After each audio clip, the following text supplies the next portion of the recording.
calling plays at Michigan State or Wisconsin, it felt like nothing worked. And then when you were calling plays against Ohio State or Nebraska, it felt like everything worked.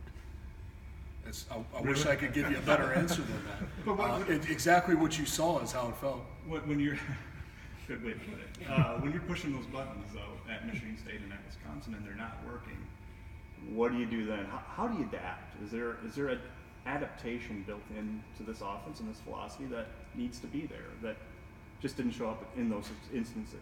Yeah, well, I think you try to adapt every week on Monday going into the game. What are you seeing? What do we do? What do we do best? What can we do that's a little bit different that doesn't cause us to have a lot of issues? What personnel is going to give us the best matchups that we need to have? And then how do we make all that work in 4 or 5 days? Right, so that's what you start the week with. So there's that adaptation process starts on Monday.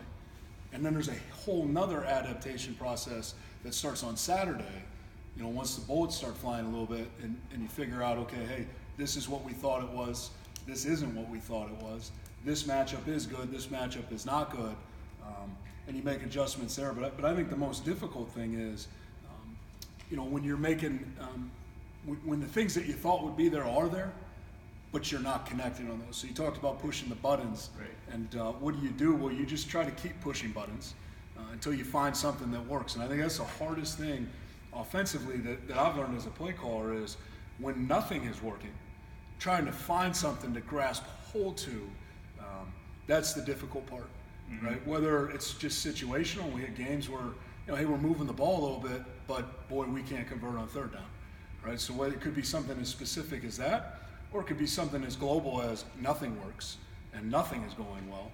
And then just trying to find new buttons and push those buttons and see if we can grasp a hold of something, get a drive started with a positive play and try to build off of that. Mm-hmm. When you have games where everything seems to be working, even things you were kind of iffy about, right? Then it's real easy. You just keep doing what works. Mm-hmm.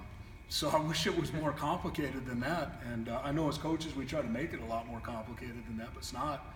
If it works, keep going back to the well. The only trick is don't go back to the well too many times.